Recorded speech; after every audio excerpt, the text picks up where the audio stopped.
네, 여러분 너무 반갑습니다.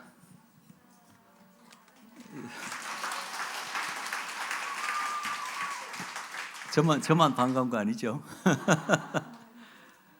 예, 사람들 뭐 인연이란 말을 이제 저는 예수님 믿고는 잘 안 쓰는데 그 약간 불교적인 용어라서 저는 이제 하나님의 인도라고 믿습니다.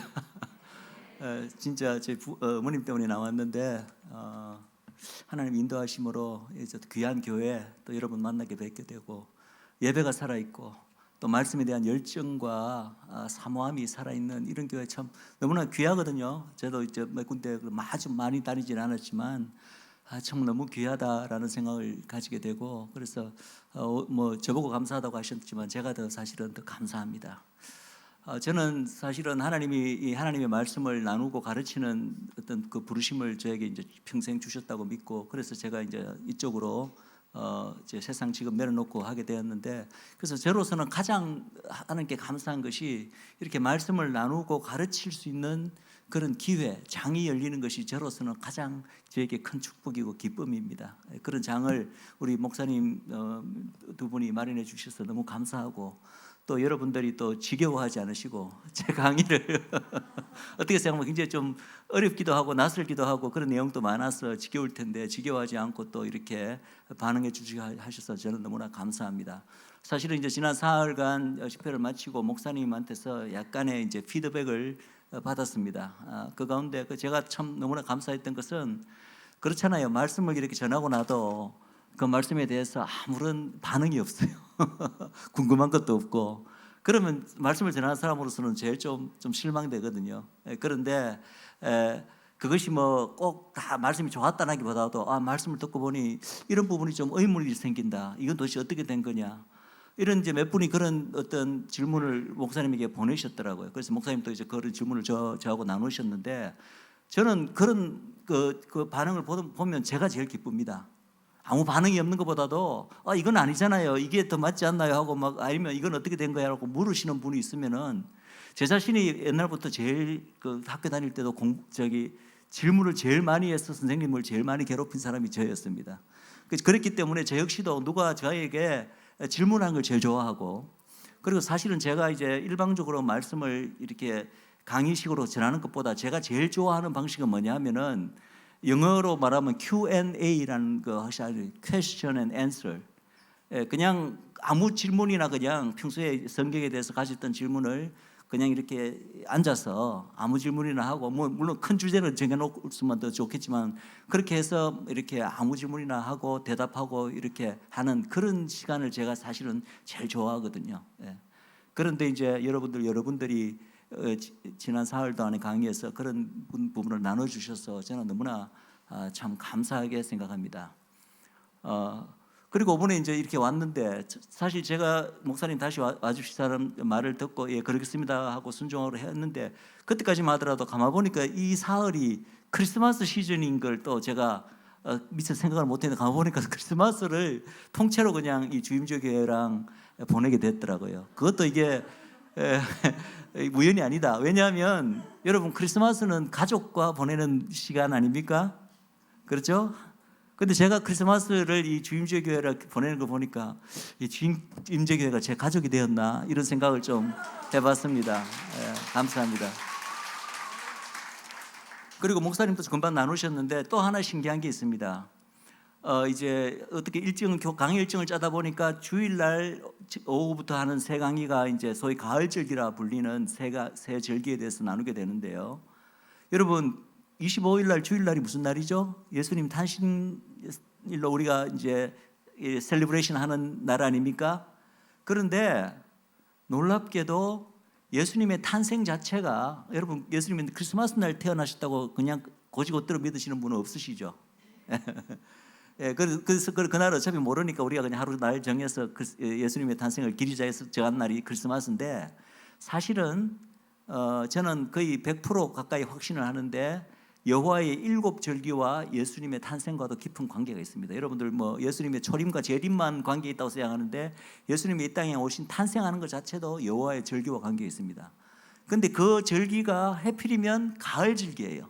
가을절기 이제 우리가 나누게 될 주일날 세 절기를 나누는데 제가 답은 미리 말씀드리지 않겠습니다. 여러분들이 한번 추측해 보시기 바랍니다. 그 세 절기 가운데 예수님께서 이 땅에 태어나신 절기가 과연 어느 절기일지, 그거는 이제 그날 강의를 들으시면 아마 분명히 깨닫게 되실 것인데, 그래서 예수님이 오신 날 바로 예수님의 탄생 절기에 관해서 강의한 것도 이것도 기가 막힌 우연이 아니고 하나님의 섭리 인도하심이라고 저는 믿습니다.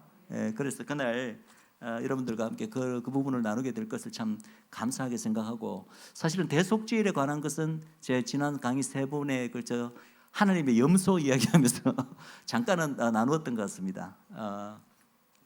우리 강의 시작하기 전에 우리 서로 옆 사람과 함께 한번 인사 한번 더 나눴으면 좋겠습니다. 우리 샬롬을 한번 인사하도록 하시겠습니다. 샬롬. 네. 사실은 지난 강의 이 세 번의 참 3일의 강의 중에 가장 또 중요한 주제 하나가 샬롬이었습니다. 이제까지 우리는 서로 간에 그냥 당신의 삶 가운데 하나님의 평안이 임하기를 원합니다라는 그런 의미에서 서로 샬롬을 구했다면, 제가 강의에서 굉장히 강조를 한 거로 알고 있는데, 샬롬은 그 이상의 의미를 가졌다. 훨씬 더 무거운 의미를 가졌다. 샬롬은 바로 하나님의 인류 구속사 전체, 하나님의 꿈과 비전이 한 단어로 축약된 단어가 샬롬이다. 그래서 한 개인의 삶 가운데 하나님의 평화가 그냥 평안이 임하는 그런 정도의 차원이 아니라 하나님의 구속사가 완성되는 그런 차원의 의미를 가지고 하나님의 본래 인류를 창조하신 그 모든 뜻과 목적과 계획이 원래의 의도대로 그대로 이루어지는 것을 샬롬이라고 한다. 그런데 그래서 바로 이스라엘, 하나님이 처음 택하신 백성 이스라엘의 삶 전체에 그냥 샬롬으로, 처음부터 끝까지 샬롬으로 가득 차 있는 이유가 바로 거기에 있다. 그리고 이제 제가 강조했는 것이 여러분들의 개인의 삶의 샬롬만 구할 것이 아니라 뭐의 샬롬을 구하라고요? 예루살렘의 샬롬을 구하라. 그것은 왜냐하면 예루살렘이 지구상에 존재하는 한 도시의 어떤 차원이 아니라 예루살렘의 참 평화가 임하는 것은 곧 이스라엘 전체에, 그리고 중동 땅 전체에, 더 나아가서 온 지구 땅 전체에 하나님의 샬롬이 임하는 것을 단적으로 나타내는 것이 예루살렘의 샬롬이 임하는 것이다. 한마디로 하나님의 구속사의 완성을 나타내는 것이 예루살렘의 샬롬이 임하는 것입니다. 그래서 여러분들 앞으로 서로 간에 샬롬을 구하실 때, 인사하시고 하실 때, 혹은 기도하실 때 꼭 예루살렘의 샬롬을 구하시기 바랍니다. 그리고 또 하나 강조했는 게 이제 지난번 3일의 강의 전체 주제가 뭐였죠? 이스라엘의 왕, 유대인들의 왕 예수. 그런 각도에서 제가 여러 말씀을 전했는데, 예수님이 우리가 알고 있는 그 모든 예수님에 관한 그 모든 것이 사실임에도 불구하고 그것 못지않게 중요한 예수님의 정체성이 하나가 뭐라고요? 바로 유대인들의 왕으로서 이 땅에 오신 예수님입니다. 그래서 그분의 이름 자체가 예슈아라는 이름 자체가 뭐 어떤 뜻이라고요? 자기 백성 이스라엘을 죄에서 구원하실 이라는 뜻이 그 안에 포함되어 있는 거예요. 그죠? 그래서 여러분들 꼭 예수님 이름을 부르거나 기도하시거나 또 찬송하실 때 꼭 그 이 이름을 뜻을 한번 더 되새기시면서 이스라엘의 회복을 위하여 예수님께 구하는 그런 여러분들이 되시길 바랍니다. 본 강의를 이제 오늘 제가 여호와의 일곱 절기 총론을 하는데 하기 전에 제가 좀 전에 말씀드렸지만 지난 강의에서 약간의 이렇게 질문을 하신 분들 제가 목사님한테 들은 게 있기 때문에 그 부분에 대해서 제가 잠깐만 이렇게 말씀드리고 갔으면 좋겠습니다. 첫 번째 이제 제기된 어떤 분의 어떤 의문은 뭐냐면은, 이건 사실은 굉장히 많이 크리스천들이 늘 묻는 질문이에요. 아마 이제 제가 야곱 이야기를 할 때 아마 나오신 질문 같은데, 하나님이 미리 정하신 뜻, 하나님이 주권이죠, 그죠? 주권이 이루어지는 차원과 인간의 어떤 자유의지로 어떤 것을 이루어지는 것, 그것이 때로는 이렇게 이게 서로 간에 충돌할 것처럼 보이기도 합니다. 모든 게 하나님이 미리 정하신 뜻대로 이루어진다면 인간의 자유의지는 설 장소가 없고, 또 모든 것이 인간의 행동에 따라서 뭐 결과가 나오는 대로 뭐가 진행된다면 하나님이 만물의 주인으로서 하나님이 주권적으로 뭐를 다 정하시는, 또 그것이 약해지잖아요. 그래서 이 두 가지는 동시에 가기가 불가능한 것 같이 여기지죠. 사실은 이 논쟁은 굉장히 신학적으로 오래된 논쟁입니다. 예정설을 둘러싼 논쟁으로 역사적으로 이 교회의 역사를 보면은 하나님의 절대 주권을 인정하는 켈비니즘과 그리고 인간의 자유의지를 존중하는 그 아르메니안 그 주의가 항상 충돌을 해갖고 이것이 옳다 저것이 옳다 하고 수백 년을 싸웠는데 사실은 결론이 안 났어요. 여러분 결론이 왜 안 난 줄 아세요? 그 이유는 성경에 각각의 입장을 다 뒷받침하는 구절들이 다 있기 때문이에요. 그러니까 하나만이 사실일 수가 없는 거죠. 그런데 우리 인간의 생각으로서는 하나님이 다 모든 것을 정하시고 주권하시면 인간의 자유의지는 설 의지가 없는 것 같고, 또 인간이 다 모든 걸 인간이 어떻게 자유의지로 다 정하는 것 같으면 하나님이 주권이 설 것이 없는 것 같이 여겨지는데, 이것은 바로 우리 인간의 한계가 사실은 있기 때문입니다. 우리가 하나님의 주권을 우리 인간의 논리와 이 이성으로는 완전히 이해할 수가 없습니다. 그러나 분명한 것은 분명히 우리 인간에게 자유의지를 준 만큼 자유의지에 따르는 게 항상 뭐죠? 책임이죠. 책임. 우리가 선택할 자유가 있는 대신에 그 선택에 대한 책임을 지게 돼 있죠. 그러니까 분명히 그것을 성경이 요구하는 구절이 분명히 있고, 또 하나는 이 모든 것을 하나님께서 미리 다 예정하셨고 결정하셨다고 또 떠 있는 구절도 있다는 거예요. 그럼 이게 서로 간에 충돌을 일으키는 것 같은데, 우리 인간의 이성하에서는 이것이 충돌이지만 하나님 안에서는 전혀 충돌이 일어나지 않습니다. 그래서 제가 어느 쪽에 한쪽이 맞다라고만 주장할 수가 없는 거예요. 하나님의 절대 의지만을 맞다고 주장하는 사람들은 심지어는 그것이 극단적인 위치에, 극단적인 켈빈이주죠. 그 극단적인 위치는 어떤 결론까지 나오는지 아십니까? 가룟 유다가 예수님을 팔았잖아요. 그조차가 가룟 유다가 결국은 악한 마음으로 예수님을 배반한 것이지만 하나님으로서는 다 알고 계셨고 하나님의 주권하에 그것이 다 정해진 것이었다는 거죠. 그렇다면 뭡니까? 하나님이 다 정해서 가룟 유다를 그렇게 만들었으니까 가룟 유다가 그냥 하나님의 뜻에 오히려 사용된 거 아닌가? 그러니까 가룟 유다에게 책임을 물을 이유가 없잖아요. 오히려 상줘야지. 가룟 유다에게 상줘야 된다고까지 말한 사람입니다. 이게 바로 극단주의입니다. 하나님의 주권을 너무 강조한 나머지 인간의 책임을 묻지 않는, 선택에 대한 책임을 묻지 않는 극단주의를 흐르게 되죠. 예. 또 그래서 제가 말씀드린 것은 성경에 사도 바울도 사실 로마서에서 이 말을 하고 있습니다. 바로의 마음을 하나님께서 강팍케 하셨는데, 그러니까 그때부터 이런 의문이 나왔던 것 같아요. 아니, 하나님이 바로의 마음을 강팍케 하셨으면 바로가 아무리 이스라엘 민족을 어떻게 해코지를 안 하려고 해도 어떻게 하나님의 뜻을 거스르겠느냐. 결국은 하나님이 강팍하게 만들었기 때문에 바로는 하나님의 뜻을 순종한 것이기 때문에 했을 뿐인데, 그런 바로를 향하여 하나님이 책망하시거나 허물을 하실 수가 있느냐? 그 질문을 정확하게 사도 바울이 로마서 9장에서 던지고 있습니다. 하나님이 그렇게 뜻을 정했는데 어떻게 하나님의 뜻을 거스릴 자가 누가 있느냐? 그런데 하나님이 바로를 허물하는 게 그게 옳으냐? 이런 식으로 그때부터 질문하는 사람이 있다는 거죠. 그럴 때 사도 바울이 뭐라고 대답합니까? 너가 누군데 감히 하나님을 허물하느냐? 하나님은 절대 주권을 가지신 분이고, 거기서 나오는 이야기가 토기장의 비유입니다. 하나님은 토기장이시고 우리는 그러시기 때문에 하나님은 하나님의 뜻에 따라서 술자를 쓰신다. 그래서 벌써 이런 문제는 신학적으로뿐만 아니라 벌써 성경에서부터 다루고 있다는 것입니다. 그래서 제가 몇 마디 말로서 인간의 자유의지와 하나님의 절대적인 주권이 동시에 다 맞다는 사실을 여러분에게 납득시키기는 참 힘들어요. 그래서 제가 한 가지 예를 들게요. 저도 이제 옛날에 이거로 좀 고민을 했는데, 이 한 가지 예가 그냥 다 설명하지는 못하지만 이걸 조금 생각해 보시면 여러분들이 이럴 수도 있겠다는 생각이 좀 드실 것입니다. 바로 소위 구원에 관해서 하나님이 구원은 만세 전부터 미리 다 예정해 놨다. 그러나 구원은 자기 의지로 예수님을 내가 선택해서 내가 예수님을 구주로 받아들이겠다. 자유의지로 또 정한 게 따라 하게 따라 구원받고 못하고 정해졌잖아요. 그래서 한쪽으로는 하나님이 다 미리 예정해 놨다 그러고, 한쪽으로는 내가 예수님을 믿기로 내가 결정해서 내가 자유의지로 선택해서 예수님을 믿었기 때문에 이게 어느 쪽이 맞느냐, 이런 문제가 항상 이제 나오는데, 제가 이제 드리는 예는 이렇습니다. 엄청나게 사람들이 많이 다니는 거리가 있어요. 거기 어떤 사람이 길거리를 가는데 거리에 사람이 많습니다. 그런데 길거리에 문이 이렇게 집에 쫙 있는데 어느 대문에 집 문에 밖에 팻말에 글이 적혀 있는 거예요. 보니까 이렇게 적혔습니다. 누구든지 이 문을 열고 들어오는 자는 구원을 얻으리라.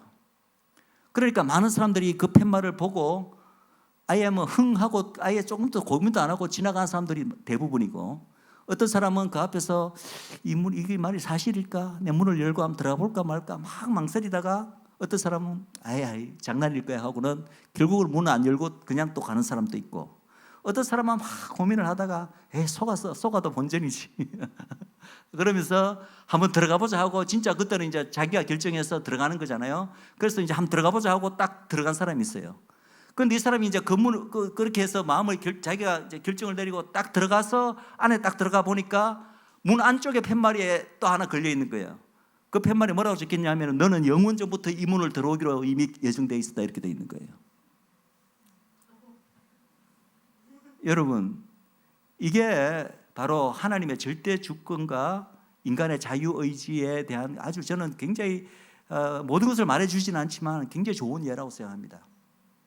하나님은 절대 주권을 갖고 계시고 모든 것을 알고 모든 것을 예정하시지만 우리의 자유의지 또한 완전히 발휘할 수 있도록 그것을 보장하시는 분이에요.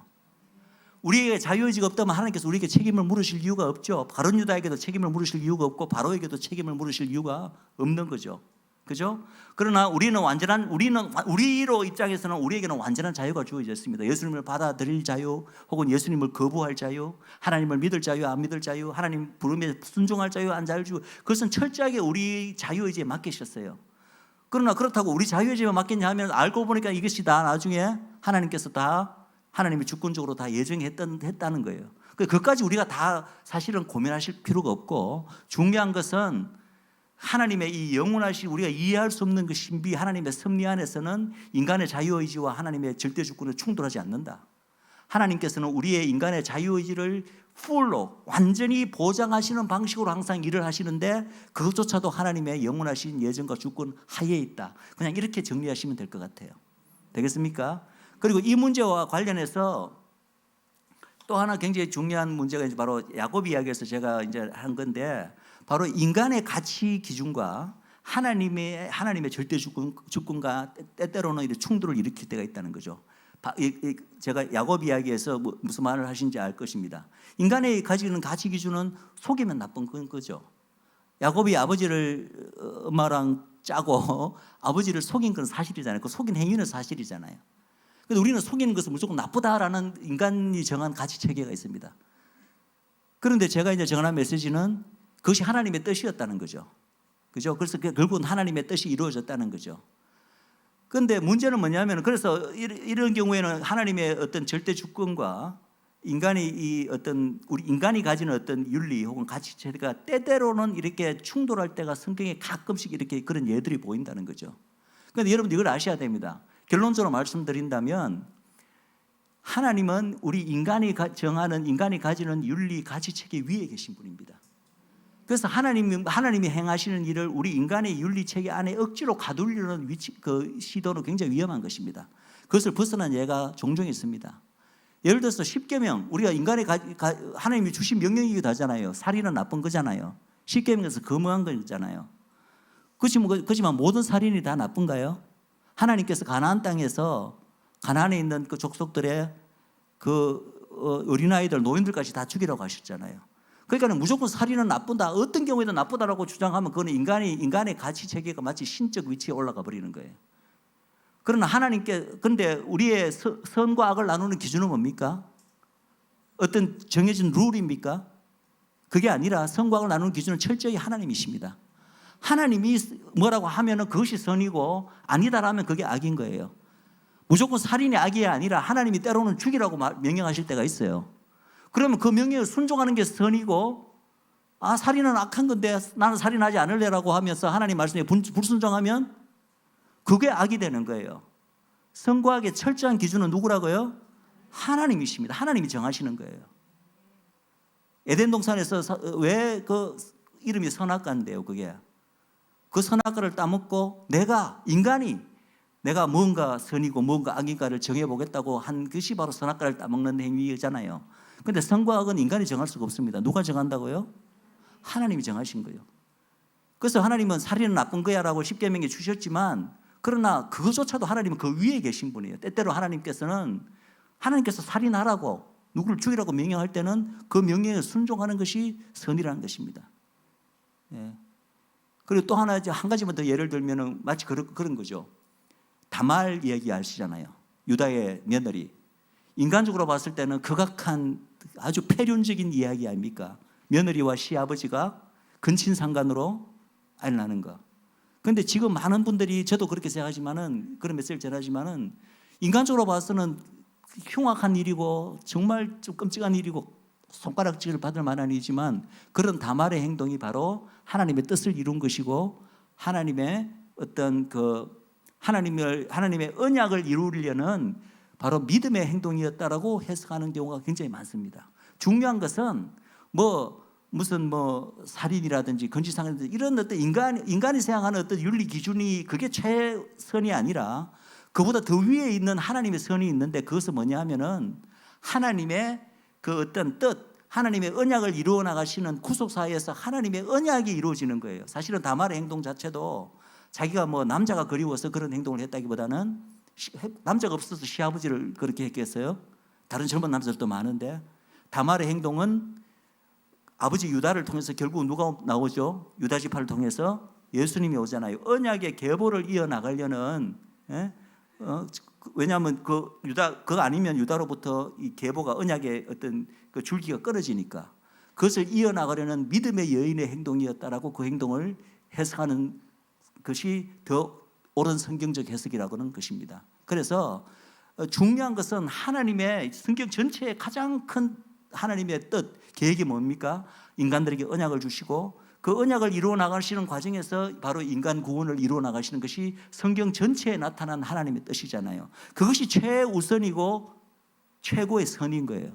때로는 그것을 이루기 위해서 우리 인간적 시각으로 봐서는 우리 인간이 가지는 어떤 윤리 기준과 조금 충돌하는 일도 하나님께서는 얼마든지 주권적으로 행할 수가 있다는 거죠. 예. 그런 경우는 우리가 함부로, 그러니까 성경이 분명히 말하는, 그리고 성경에서 이제 야곱 경우 같으면은 무조건 에서의 행동이 잘못된 거라고 성경이 그렇게 밝히고 있잖아요. 그런 경우에 있어서는 우리가 확실하게 하나님의 주권적으로 이루신 것임을 우리가 인정해 드리고, 그렇다고 해서 모든 경우에 그냥 우리가 하나님 이름을 팔아서 하나님 이름을 대고 우리 마음대로 이 윤리적 기준을 마음대로 이렇게 잡아 늘렸다가 줄였다가 이렇게 마음대로 해도 된다는 말이 아닙니다. 하나님의 이름으로 뭐든지 그게 가능하다는 얘기가 아니라, 적어도 성경이 말하고 있는 것에 대해서는 어떤 우리의 기준에 봐서는 약간 이게 인간적 윤리 기준은 아니지 않나라 싶은 부분도 우리가 하나님의 절대 주권 안에서는, 그리고 하나님의 언약이라는 중요한 그 어떤 최고의 어떤 목표, 가치, 그것에 의해서는 충분히 우리가 그것을 이해할 수가 있다. 사실은 에서와 야곱의 경우도 분명히 에서가 잘못됐다고 성경이 밝히고 있는 것이고, 다말의 경우에도요, 다말이 그런 일을 한 여인임에도 불구하고 어떻게 보면 굉장히 음란한 여인처럼 보이겠지만 예수님의 족보에 그 이름이 올라가 있습니다. 뿐만 아니라 여러분, 룻기에서 어떤 일이 있는지 아십니까? 룻기에서 마지막에 룻이 보아스와 결혼할 때 그 마을 사람들이 룻을 축복을 하는데, 축복을 할 때 어떻게 축복하냐면, 너와 너의 자손이 다말과 같이 되기를 원한다, 이렇게 축복을 합니다. 다말이 유대인들에게 그게 무슨 굉장히 음란한 건치상간을 저지르는 악한 여인으로 인식되었으면, 지금 그렇게 룻과 보아스가 결혼하는 경사스러운 날에 룻을 축복한다고 하는 그런 말에 다말과 같이 되기를 원한다, 이런 말이 축복하는 게 가능하겠어요? 그렇지 않다는 얘기죠. 중요한 것은 때로는 이 하나님의 언약과 하나님의 주권과 인간의 이 어떤 윤리적인 어떤 생각이 충돌할 때는 하나님의 언약적인 시각에서 그것을 보면은 그것이 이해가 갈 수가 있다는 것입니다. 그리고 또 한 가지 더 나온 질문이 있는데, 그것은 제가 이제 제가 레아와 라헬 얘기도 했고 요셉의 이야기도 하고 또 야곱 이야기도 하면서 계속해서 예표라는 표현을 사용했습니다. 이제 그러니까 어떤 분이 이제 어떤 질문을 하시냐면은, 너무 그것을 영적인 해석이 아닌가.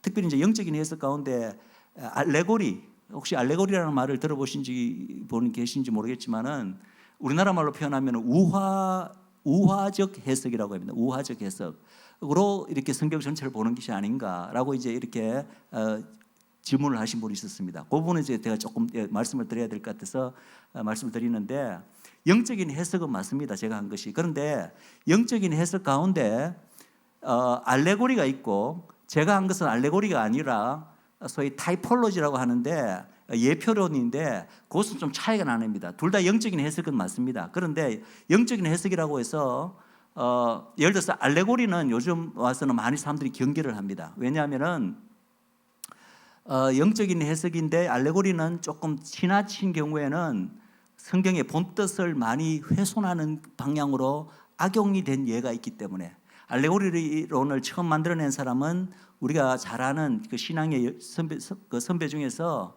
여러분도 이름 많이 들어보셨죠? 성 오거스틴, 아우구스티누스라고 이야기하는데, 성 오스틴에 의해서 처음에 이제 이 알레고리적으로, 저희 우화적으로 성경을 영적으로 해석해내는 것이 나왔습니다. 그런데 이런 알레고리가 다 나쁘냐 하면 그게 아니라는 거죠. 성경 안에도 보면 틀림없이 비유가 있고 상징이 있고 이런 알레고리적인 어떤 그런 접근으로 이 성경 말씀을 성경이 해석하는 그런 예가 성경에 있다는 거죠. 근데 이제 오스틴이 이것을 하나의 어떤 성경 해석의 방법론으로 딱 하고 보니까 너무나 지나치게 모든 것을 알레고리적으로만 해석하다 보니까 여러 가지 폐단이 따르게 되었습니다. 성경에 나타낸 대표적인 이제 알레고리 영적인 해석의 예를 하나만 든다면은, 사도 바울이 그 사라와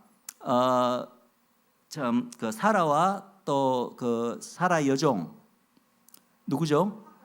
하갈 이야기를 이제 그 갈라디아서에서 하면서, 사라는 뭐를 상징하는 것이고 하갈은 뭐를 상징하는 것이다라고 이렇게 영적으로 그것을 다 해석을 했습니다. 이게 바로 전형적인 알레고리적 해석입니다. 그 알레고리적 해석이 다 나쁜 게 아니라 때로는 성경도 그런 알레고리적 해석 방법을 사용할 때가 있다는 거죠. 그런데 중요한 것은 알레고리적 해석의 위험성은 뭐냐 하면은, 성경이 하나님께서 알레고리를 사용하셔서 성경에 담아놓은 건 우리가 인정해 놓을 수가 있는데, 인간이 자기 마음대로 어떤 없이 자기 마음대로 막 성경 구절을 모든 것을 알레고리적으로만 해석해. 알레고리적 해석의 가장 폐단은 뭐냐면은 그 본래 성경 말씀이 주어진 역사성을 무시한다는 거죠. 무슨 말이냐면 이런 뜻입니다. 여러분들 알레고리가 우화라고 이야기했죠. 우화하면 딱 생각나는 게 있잖아요. 이솝 우화. 이솝 우화가 실제로 여러분들 어릴 때 이솝 우화를 읽으신 분들이 계시겠지만, 이솝 우화가 실제로 다 있었던 일입니까? 아니잖아요. 이솝 우화는 우리에게 어떤 도덕적 교훈을 주기 위해서 그 교훈을 담은 얘기를 사람들이 이야기로 만들어낸 게 그게 우화잖아요. 그러니까 알레고리로 해석하는 것은, 알레고리로 성경을 해석하는 사람들은 어떻게 믿냐 하면은 성경의 기본 스토리 자체가 역사적으로 실제로 있었던 얘기로 안 믿는 거예요. 그 실제적으로 있었던 그 역사성을 무시하고 우리에게 어떤 영적 가르침, 영적 진리, 도덕적 진리를 주기 위해서 성경의 기본 이야기는 꾸며낸 얘기다라고 생각해 버리는 거예요. 그러면서 이것은 이 단어의 이 문장의 영적 뜻이 이것이다라고 영적으로만 흘러가다 보니까 결국 폐단은 뭐냐면 성경의 표면적인 그 문장이 말하는 그것을 놓쳐버리는 거죠. 그것을 무시해버리는 거죠. 이것이 알레고리적 해석의 가장 큰 폐단입니다. 그래서 알레고리적 해석의 대표적인 폐단 제가 하나 들었는데, 여러분들 잘 아는 어느 그 강도가 이렇게 가다가 내려가다가 선한 사마리아인의 비유, 그죠? 거기서 이제 강도 만나서 죽어가는데 이제 유대 제사장들은 그냥 지나갔는데 선한 사마리아인이 와서 해줬다. 그 잘 아는 일화잖아요. 그것을 알레고리적으로 해석하는 제가 해석을 한번 읽어봤는데, 우리가 그 일화에서 알 수 있는 가장 큰 메시지는 뭐죠? 그 성경이 말해주는 메시지는 형제 사랑이고, 누가 진정한 이웃이냐, 그거를 이제 예수님께서 가르쳐 주기 위해서 왔는데, 알레고리로 해석하다 보면은 그 나오는 모든 그 일화에 등장하는 선한 사마리아인이고 뭐고 간에 모든 것을 다 영적인 것으로만 해석을 하는 거예요. 그러니까 그 영적인 해석은 이 형제 사랑이나 이웃 사랑하고는 아무 관계가 없어. 본래 성경이 말해주는 우리에게 주는 그 일화를 통해서 우리에게 주는 메시지는 무시해버리고, 그냥 자기가 이것은 영적으로 이런 뜻일까 저런 뜻일까 생각해서 그것만 하다 보니까 전혀 엉뚱하게 그 성경 본문을 해석해버리는 그런 폐단을 갖게 되는 거예요. 이것이 바로 알레고리가 가지는 잘못된 폐단입니다. 그래서 알레고리적으로 해석하는 것을 좀 주의하자, 경계하자라는 얘기가 나오는 거예요. 그러나 제가 아까도 말씀드렸지만 알레고리로 해석하는 것이 전혀 성경에서 근거는 없는 것이 아니라 성경 안에도 그런 예가 몇몇 있는데, 그런 예들은 우리가 충분히 존중을 해야 된다는 거죠. 그런데 제가 이제 여러분들 요셉 이야기하고 레아하고 라헬 이야기한 거는 알레고리로 푼 게 아니에요. 영적인 해석이긴 해석인데 알레고리하고는 구별되는 또 다른 방식입니다. 그것은 뭐냐면 이제 제가 영어로 타이폴로지라고 했는데 쉽게 말해서 패턴입니다. 패턴을 찾는 거예요.